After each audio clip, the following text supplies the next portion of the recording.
We're Tegan and Sara. It's Tegan, and I'm Sara. And we're doing a segment called Ask a Grown Woman for Rookie. We're really excited. We feel incredibly qualified for this. Maybe like we've been waiting our whole lives to do it. I'm going to read off my phone device thing, some wonderful questions that have come in that we're going to try to answer thoughtfully and maturely, as if we were grown women. Okay. I'll read the first question to you, and then you just tackle it if you feel inspired, okay? How do you figure out your sexuality? I like guys. My friends like to describe me as boy crazy, but I don't really find them all that attractive, physically. But I find girls very attractive and find myself studying their breasts or butts or faces. This makes me question myself a lot. Isabella, 13. Whoa. That's intense. I don't know if at 13 I would have admitted to all of that studying. No, I think that at 13, Isabella, I felt like, Sarah and I both, we dated boys all through high school, even though we both sort of, I think, already knew that we were gay.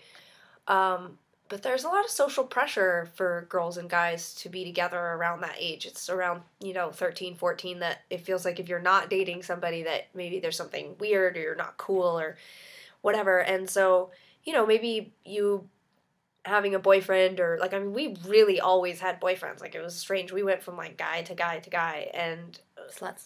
Well, but we weren't slutty. That was the thing. It was more about, companionship. Yeah, social institutionalized ideas about what was supposed to be happening. Exactly. And so, our emotional interests, and I think probably a lot of our obsessive, relationships and closest, relationships during that time period were with women. So I think that the fact that you are interested in boys but also physically interested in women is just a sign that maybe your sexuality is going to end up being on a spectrum and it's going to be more fluid than the average person. And I think you should embrace that you're interested in both boys and girls and not worry about it.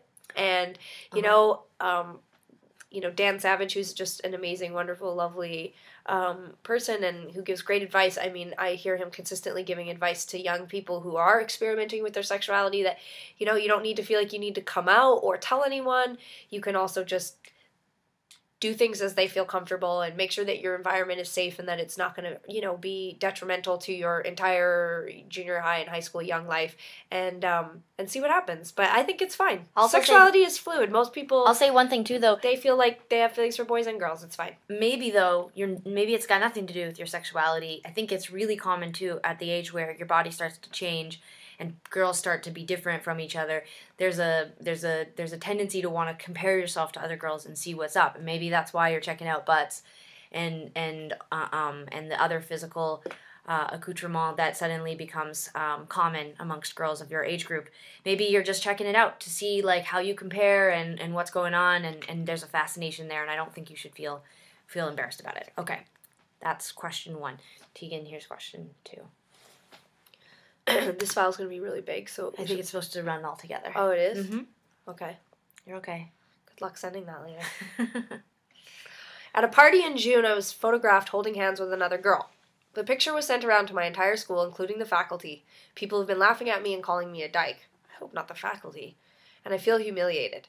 The girl is my girlfriend. I care about her a lot, but she's into excessive PDAs, public displays of affection. She's very out and doesn't let bullying get to her. What do I do about that picture and the bullying? And how do I break up with my girlfriend? Whoa. Danny, oh boy. Your situation is intense. When we were your age, there wasn't the internet or cell phones or whatever, so a lot of bullying or embarrassing things that happened were more word of mouth, people telling stories about things that had happened at parties or whatever. So I don't know that I'm as qualified to answer this as maybe somebody born before the 1800s, but after the 1800s. But I think the key here is you have to separate the two issues. I think if you really care about this person, but you realize that perhaps you're not completely compatible, it's best to tell that person and give them an opportunity to respond. Maybe you like this person enough and she likes you enough you have to tone it down. Yeah, you have to determine if you don't like her and so you don't want to date her, which is fine. Cut it off, yeah, just end Or it. if what's preventing you from liking her more is that she's so different than you in terms of being out in the public displays of affection. So, once you determine that, you can make your decision about the relationship. But moving forward, the bullying and the faculty joking around and passing of photos It's and all just that. it's not cool. It's absolutely not cool. So, I mean, we would obviously need a little more information about your situation to know, like, if your school has a, straight gay alliance, or if there's sort of protocol around this sort of thing in your school. I mean, depending on what area you are, there some schools might be more lenient because they're not necessarily as gay friendly, but like you definitely should speak out about this. And but at the same time, I think that you also have to sort of revel in the fact that you're this first relationship that you've had, this person that you were dating is out and proud, and there's something that's really amazing about that too, and it needs to be under your control. But well, not even control. I think it needs to be mutually agreed upon when you're Yeah. in a relationship. What makes a person feel comfortable? I know that I've dated people who are almost exclusively, I've dated people who are comfortable with their sexuality and comfortable with public displays of affection.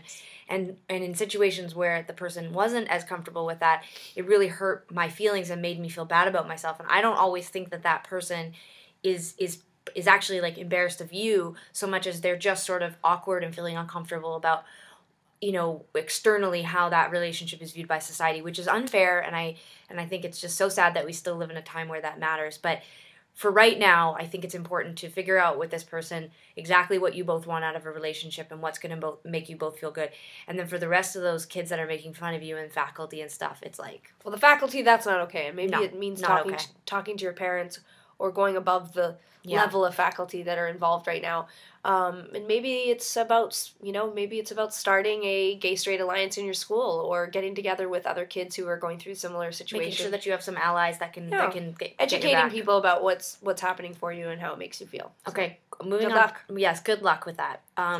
Number 3 is the question is I'm a girl who likes girls, people, optometrists, grocery store clerks, my little sister's friends, parents, tend to assume I'm straight, and it makes me uncomfortable sometimes, like when they ask me if I have a boyfriend or whatever. But I don't exactly know how to respond. Any advice? This is from Olivia. Olivia, well, this is kind of like a joke amongst me and some of my gay friends, but we always laugh and say that, like, sometimes, like, when I'm in a cab late at night and the driver's kind of sketchy and he's like, "You have a boyfriend?" I'm always like, "Yes," and he's huge, and he's waiting for me with 10 of his friends at the apartment, so don't kidnap me. I think it's okay sometimes to be mistaken for something that you're not. I mean, it's, for me at least, I feel like my personal life, like what kind of music I listen to, what books I read, who I'm dating, like what I do for a living, I don't necessarily put that on display for people anyway. So when people don't necessarily pick up on the fact that I'm a musician or I'm gay, it doesn't necessarily make me feel sad. I mean, it sounds like to me that you want people to know that you're gay, and I think that's great. We need more people like that who are comfortable in order to change the way that gay people are perceived. So I also think that it sounds like you're part of a community that is very dynamic and different and diverse now. And, I think people have a misconception about what gay people look like. And I think that you should maybe just embrace that you represent a whole other side of gay culture that doesn't necessarily stand out as being gay. But, Sarah, do you have anything to... I always think of something, someone very smart, an older gay woman once said to me, because she sort of presented as a very heterosexual looking type person, and she always said, it's important for me, this is her saying it, she's like, it's important for me to be a visible minority. And when you're not necessarily visible or presenting as gay, for some people, it's really important that they use that language. They speak very openly about, the types of people they're attracted to, or the types of relationships they've had in their past, or the issues that concern the community as a whole. So, that's a way to be visible and still represent, yourself however you want to aesthetically. You don't have to look gay to be just as proud and open and straight up gay as you might be. So that's our best answer for that, I think. I think so just too. represent yourself however you want. When I was in middle school, I experimented or whatever with girls. My family found out, and then they freaked out and made my life miserable, which led to me starting to cut myself and really just hating everything. Because of that, I switched to boys for a few years, but now that I'm in high school, my feelings for girls have come back. I want to try dating a girl to see how it feels, but if my parents find out, their reaction might make me want to cut again. Is it possible to be out at school? It's an art school, so no one cares if you're gay, but not at home. Is it possible to find a girlfriend without being out at all? How does this all work? That's a very challenging question, and just C. We're just referencing this person as C, but my heart goes out to you. I think that some of us were really fortunate to be able to balance this thing that you're talking about, like the being out at school, maybe being comfortable amongst your peers and like-minded people, and then trying to still maintain a level of civility at home with parents who may not have the same kind of open-minded, flexible, unconditional love that you want from them. And we were really fortunate. Our parents were super. They were super supportive of us, but we've, of course, known other people whose families weren't. And it's complicated, and I think it's about finding balance until you're an adult. When you're a kid and you're under the rule of your parents, it would be irresponsible for us to say, fuck it, and, don't worry about it. I don't think that that's necessarily the way that you should go about handling it, but I do think that you should be happy, and you're at an age where you should be making relationships and exploring your identity in a safe way and in a safe environment. And I think that if you put it out there with kids at your school, or there's people that are interested in you or you're interested in, I think that there is a way to do it in a sort of secretive way, a private way, that allows you to still go about exploring that, but maybe not being completely honest with your parents. In terms of cutting and all of that, I mean, I think that you should love yourself and feel good about yourself and who you are, and what your parents, what they've put on you, and that burden that you're carrying, their judgment or their disapproving sort of Ignorance. That ignorance. It's like, man, there are just going to be so many people in your life who are not going to be like that. Yeah. And well, the ultimate payback to people that are not accepting of your lifestyle and who are not embracing who you are and loving you for who you are is to just be happy and to overcome all of that. And I think that, it's hard for me to wrap my mind around, parents who brought you into this world, who made you staying angry or resentful or ignorant forever. And I think that it's, probably going to be a long road for you to get your family to embrace where you're at. But I think that you should absolutely be happy. And I think that, if your parents don't know right now that you're experimenting and dating girls, I don't see any harm in that, So I think that you should, like Sarah said, do some safe experimenting and enjoy your life and enjoy high school. And, if there's a gay straight alliance or, or sometimes some if you sort can of find counselor another adult, or someone that you can talk yeah. to, someone who can support you, you can get that support and get that adult leadership that you need that you aren't getting from your parents. And, sometimes adults speaking to other adults is really helpful. Like when kids are sometimes upset about things, or they're doing things that are confusing to adults or scary to adults, sometimes it's good to find an ally in an adult, leadership role, whether it's like Tegan said, a counselor or a teacher, or maybe one of your friends' parents that can speak sort of parent to parent with your family. But anyways, I'm sure I believe that you're gonna do right by yourself, and just know that these are the roughest years, I think, for some kids. And as you get older, it gets easier to sort of dictate, who you're gonna be with and the people you surround yourself by, and if they support you or not. So.